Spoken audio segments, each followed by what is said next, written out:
चलो, damped SHM का video हम लोग स्टार्ट कर रहे हैं। ऑसिलेशन का ये फाइनल वीडियो है, फाइनल पार्ट है। तो डैम्प्ड एसएचएम मतलब क्या, ये हम लोग फर्स्ट अंडरस्टैंड करेंगे। यहाँ पे मैं बोर्ड पे नहीं ले रहा हूँ, यहाँ पे नीचे पेपर पे टीच कर रहा हूँ। ठीक है, डिफरेंट अरेंजमेंट है थोड़ा। और यहाँ इसमें ऑडियो क्वालिटी बहुत अच्छा आएगा, क्योंकि सोर्स ऑफ साउंड मोबाइल के ये रिकॉर्डर के बहुत पास है, तो अच्छा ऑडियो क्वालिटी इसमें आएगा। ठीक है, चलो। तो देखो, डैम्प्ड एसएचएम मतलब क्या है। पहले तो मैं बोलता हूँ एसएचएम क्या है। एसएचएम क्या है, देखो, यहाँ पे रिजिड सपोर्ट है, वहाँ पे एक स्प्रिंग कनेक्टेड है, और स्प्रिंग को हमने एक मास कनेक्ट किया है। स्प्रिंग को हमने एक मास कनेक्ट किया है, और मास को थोड़ा डिस्टर्ब करके छोड़ दिया तो मास ऊपर नीचे ऑसिलेट होने लगेगा। तो ये कौन सा मोशन है, एसएचएम है। ये कौन सा मोशन है, सिंपल हार्मोनिक मोशन है। ये मास, ये एसएचएम कब तक, ये मास कब तक एसएचएम करता रहेगा, सिंपल हार्मोनिक मोशन कब तक ये परफॉर्म करेगा।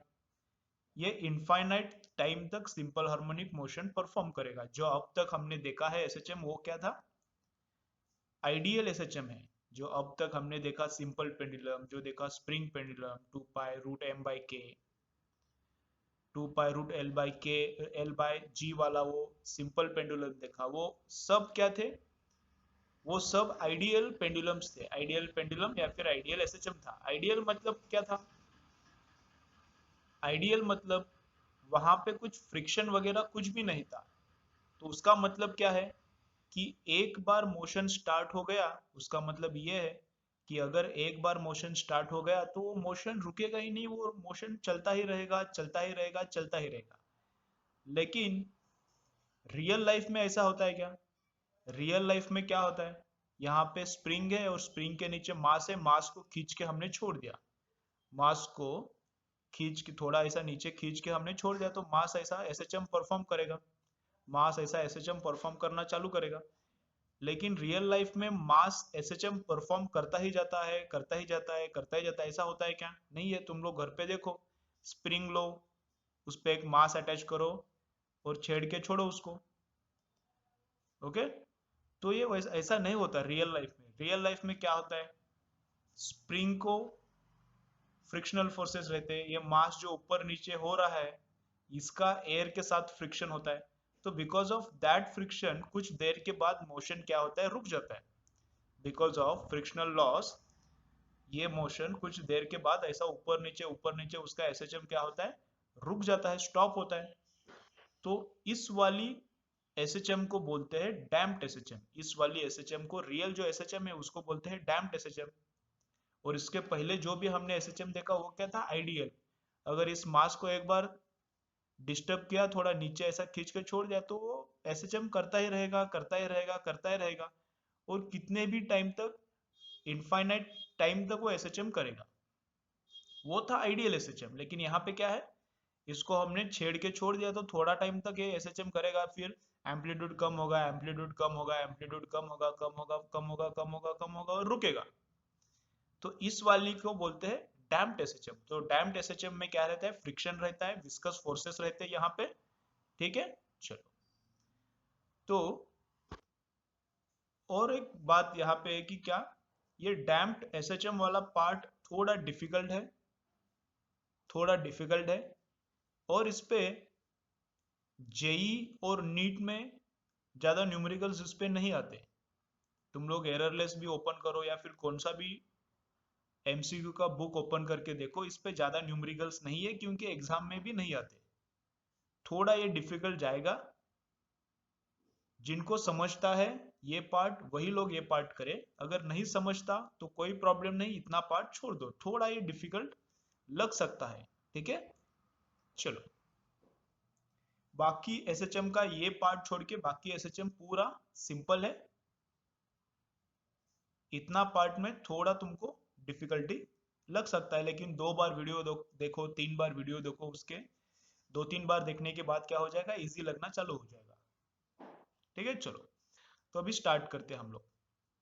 तो क्या है, यहाँ पे स्प्रिंग है, यहाँ पे मास है, और अरेंजमेंट क्या किया है हमने, इसको एक ऐसा रॉड लगाया है और उसके नीचे यहाँ पे एक प्लेट है, यहाँ पे एक सर्कुलर प्लेट है, और प्लेट क्या किया है, प्लेट वाटर के अंदर गया है, प्लेट वाटर के अंदर गया है। ऐसा अरेंजमेंट क्यों किया है, क्योंकि ड्रैग प्रोवाइड करने के लिए। ये प्लेट क्या करेगा, जब मास को हम लोग डिस्टर्ब थोड़ा नीचे खींच के छोड़ेंगे तब ये मास तो ऊपर नीचे होने लगेगा।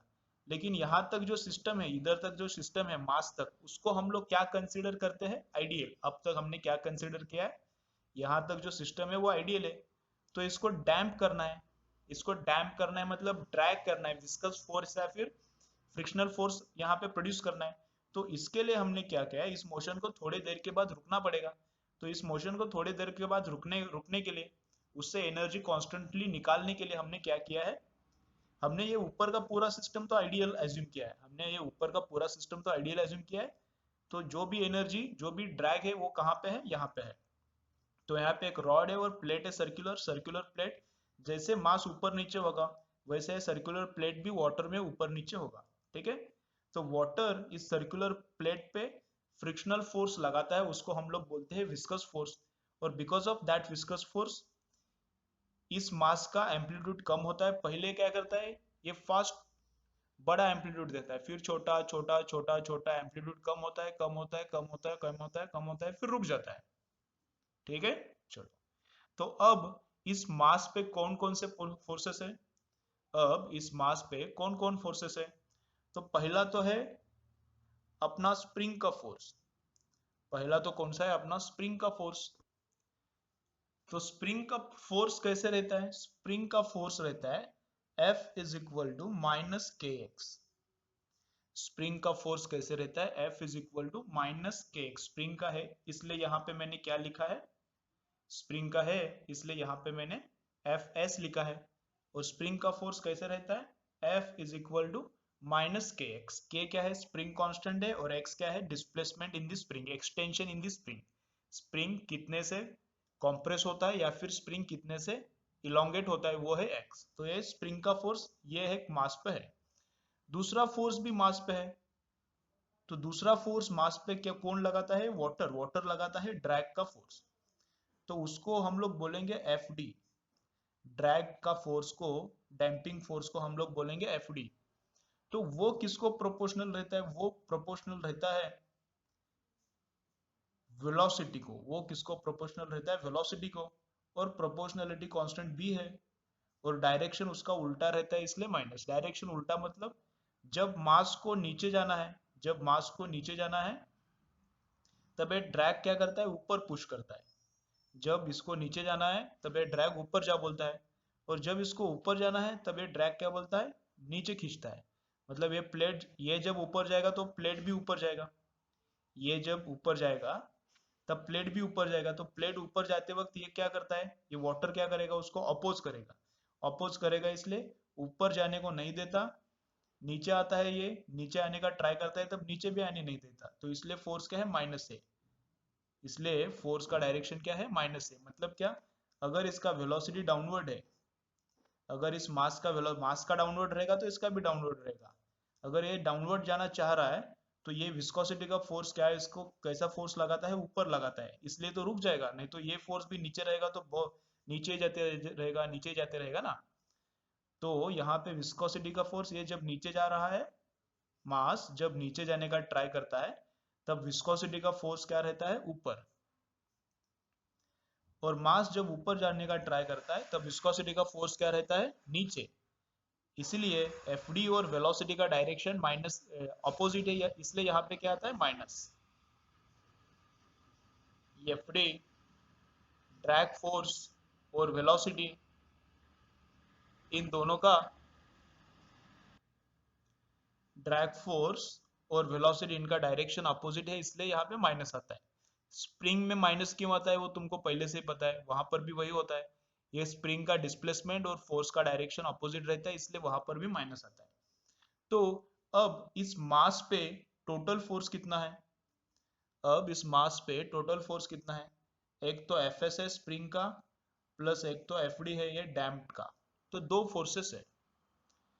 तो F is equal to F S को कैसे लिख सकते हैं हम लोग? के एक्स, और एफ डी को कैसा लिखा है हमने? B v. ठीक है, तो ये दोनों मैं लेफ्ट की तरफ लेता हूं, तो F plus k x plus b v is equal to 0। ठीक है, अब इसको मैं कैसे लिखता हूं? देखो, फोर्स को हम लोग क्या लिख सकते हैं? Mass into acceleration. फोर्स को हम लोग कैसा लिख सकते हैं? Mass into acceleration. लेकिन एक्सेलरेशन को कैसा लिखेंगे? D square x upon d t square. Acceleration को कैसा लिख सकते हैं? D square x upon d t square. Plus का प्लस ये लिख रहा हूं मैं, बी का बी, और वेलोसिटी को कैसे लिख सकते हैं? D x upon d t. Velocity को हम लोग कैसा लिख सकते हैं? D x upon d t, plus अभी रिमेनिंग क्या है यहाँ पे? K into x is equal to 0। तो this is called differential equation of damped SHM. This is called differential equation of damped SHM. इस पे बोर्ड में क्वेश्चन आ सकता है क्या? Find out differential equation of damped SHM. तो यहाँ से चालू करने का, स्प्रिंग का force, damping force, total force on the mass, तो ऐसा ऐसा करने का स्टेप वाइज। तो ये 2 मार्क्स के लिए या फिर 3 मार्क्स के लिए आ सकता है, find out differential equation of damped SHM. ठीक है, चलो अब इसके बाद क्या है? इसके बाद क्या है? अगर हम लोग इसको सॉल्व करेंगे, जैसे हमने एसएचएम की इक्वेशन को सॉल्व किया है, जैसे हमने वो जो पुराना डिफरेंशियल इक्वेशन आया था उसको सॉल्व किया है, वैसे हम लोग इसको भी सॉल्व कर सकते हैं। इसका सॉल्व करना थोड़ा डिफिकल्ट है, इसलिए यहाँ पे बुक में डायरेक्ट हमको बताया है कि इसका इंटीग्रेशन कैसे आता है। पुराना डिफरेंशियल इक्वेशन कैसा था? ओरिजिनल जो एसएचएम है विदाउट डैम्पिंग, उसका डिफरेंशियल इक्वेशन में ये बीवी पार्ट नहीं आता, तो यहाँ पे ये पार्ट नहीं आता, तो क्या होता है? M d square x upon d t square plus k x is equal to 0। ये अपना पुराना इक्वेशन है। इसको हमने इंटीग्रेट करके एक्स के लिए एक्सप्रेशन निकाला। क्या निकाला था एक्स के लिए? X is equal to A sine omega T plus alpha. X के लिए क्या निकाला था? A sine omega T plus alpha. Similarly इसको इंटीग्रेट करके यहाँ पर भी एक एक्स का फॉर्मूला आया है, ब्रैकेट में टी लिखा है। ब्रैकेट में टी क्यों लिखा है? क्योंकि x is dependent on T. T लिखने का कुछ मतलब नहीं है, टी नहीं लिखा तो भी चलता है। तो एक्स डिपेंड्स अपॉन टी। इसको इंटीग्रेट करने के बाद, इसको सॉल्व करने के बाद, एक्स के लिए एक इक्वेशन आता है डिस्प्लेसमेंट के लिए। वो कैसा आता है? देखो, वो वाला ऐसा आता है, A amplitude e raise to minus B T upon 2m, minus B T upon 2m into cos omega dash T plus D into cos omega dash T plus D, नहीं sorry, plus phi omega dash D plus phi.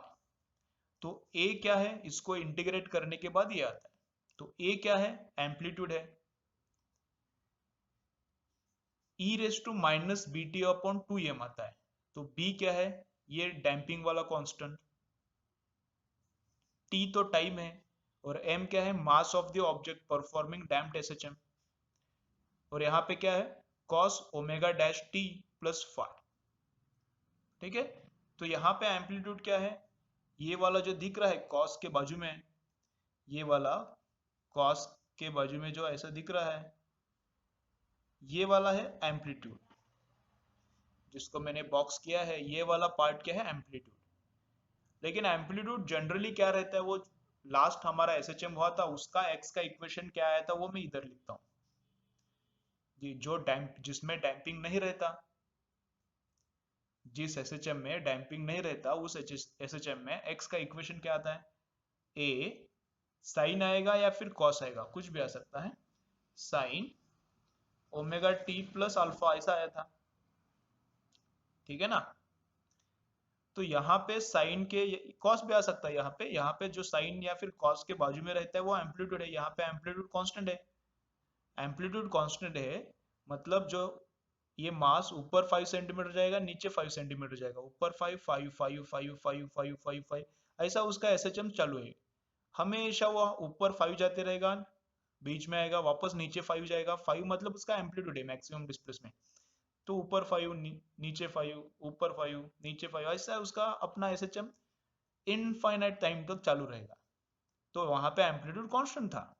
लेकिन अभी इस case में क्या होगा, देखो damping है, यहाँ पे फ्रिक्शनल फोर्स है या फिर विस्कस फोर्सेस है। विस्कस फोर्सेस है तो एम्पलीट्यूड क्या होगा, पहले 5 था, पहले ऊपर 5 जाता था, नीचे 5 जाता था, ऐसा एसएचएम था। फिर थोड़ा उसका एम्पलीट्यूड कम होगा, 4 हुआ एम्पलीट्यूड, फिर कम हुआ एम्पलीट्यूड, कम हुआ और फाइनली एम्पलीट्यूड कितना हुआ, 0।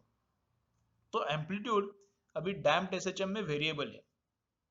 एम्पलीट्यूड डैम्प्ड एसएचएम में क्या है, वेरिएबल है। तो वो कहाँ पे दिखता है हमको, इधर दिखता है। ये है एम्पलीट्यूड, वेरिएबल एम्पलीट्यूड है। किस पे डिपेंडेंट है, टाइम पे। जैसे जैसे टाइम बढ़ते जाएगा ये छोटा छोटा बढ़ता है। ये जो बॉक्स है, ये बॉक्स मतलब ही एम्पलीट्यूड है। जैसे टाइम बढ़ता है ये छोटा होता है। जब टाइम 0 रहता है, देखो टाइम 0 पुट करके देखो तुम लोग, इसमें टाइम, इसमें 0 पुट करके देखो। अगर मैंने इसमें टाइम 0 पुट किया तो ये पूरा 0 होता है। तो e रेस टू 0 कितना होता है, 1 होता है। तो एम्पलीट्यूड कितना आएगा, a। मतलब जब टाइम 0 है, when time is 0 amplitude is a, मतलब इनिशियली उसका एम्पलीट्यूड a है। इनिशियली उसका एम्पलीट्यूड a है। अब टाइम मैं इनफाइनाइट पुट करता हूँ, टाइम इनफाइनाइट पुट करो तो यहाँ पे एम्पलीट्यूड कितना होता है, a e raise to minus infinity. अब इन्फिनिटी इंटू कुछ भी b अपॉन 2m तो इन्फिनिटी होगा। तो e raise to minus infinity रहता है 0।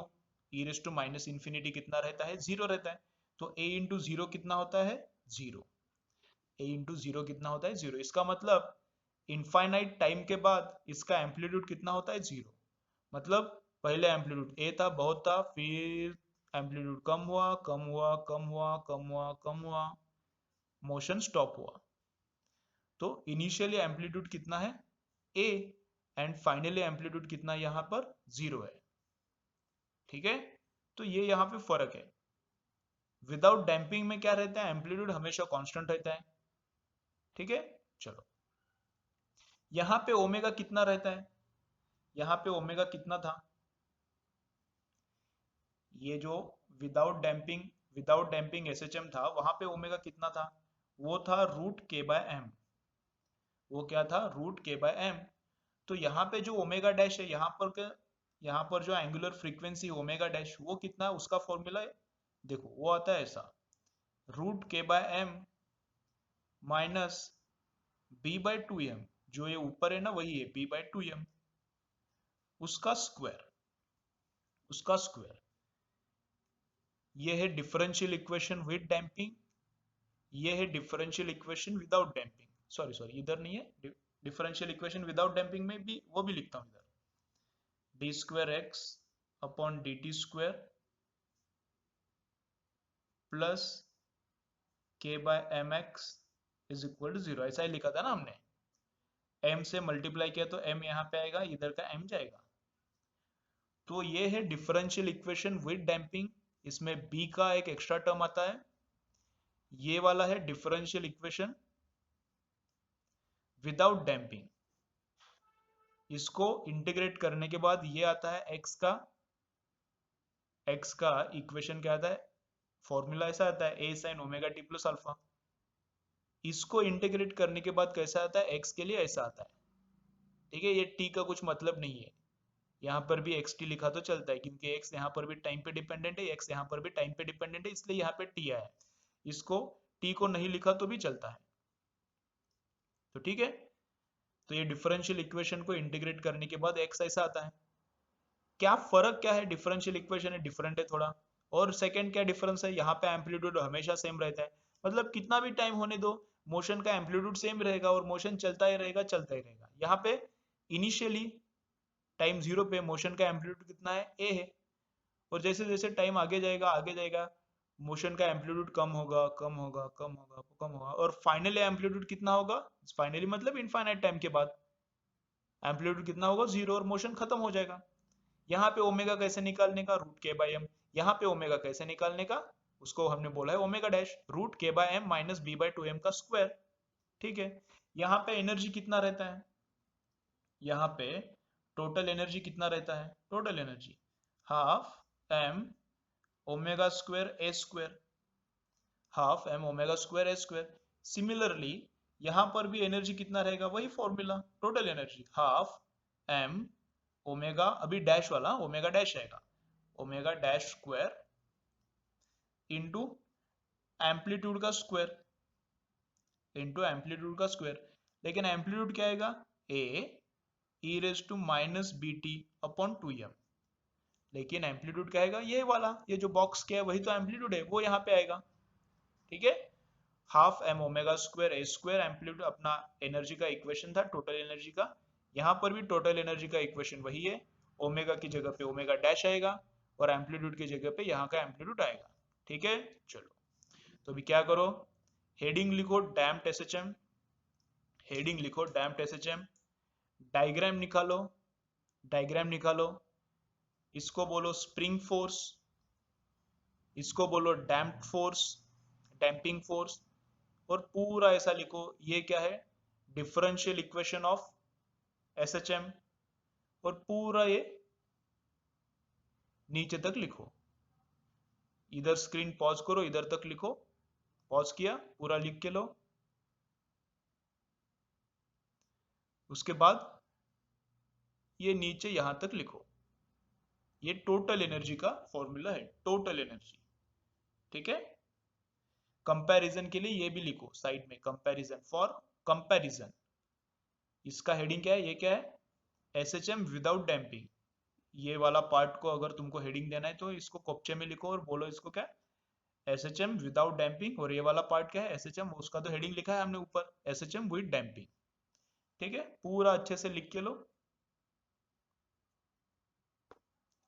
चलो ठीक है, अब डैम्प्ड एसएचएम और एसएचएम विदाउट डैम्पिंग, इनको मैं और एक बार कंपैरिजन करता हूं, तुम्हें थोड़ा दिमाग में रखने के लिए, लर्न होने के लिए अच्छा हो जाएगा, इजी लगेगा, इसलिए और एक बार मैं रिपीट करता हूँ। ठीक है, चलो तो without damping, without damping differential equation क्या रहता है? m D square x upon d t square plus k x is equal to 0। हमने कैसे लिखा था? m से डिवाइड किया था, लेकिन तो यहाँ पे m नहीं आता, यहाँ पे k बाय m आता है। और k बाय m को हम क्या लिखते हैं? k बाय m को हम लिखते हैं ओमेगा स्क्वायर। तो D square x upon d t square plus omega square x is equal 0। ऐसा तुम्हें याद रहेगा। तो वो इक्वेशन और ये इक्वेशन दोनों सेम ही है। m से डिवाइड किया तो m यहाँ से जाता है, यहाँ पे m आता है ना, तो k बाय m क्या रहता है? ओमेगा स्क्वायर ही तो रहता है। तो k बाय m के जगह हमने m को मल्टीप्लाई किया तो यहाँ पे बस k बचता है और वो m इधर से उड़ता है। ठीक है, ये वाला इक्वेशन।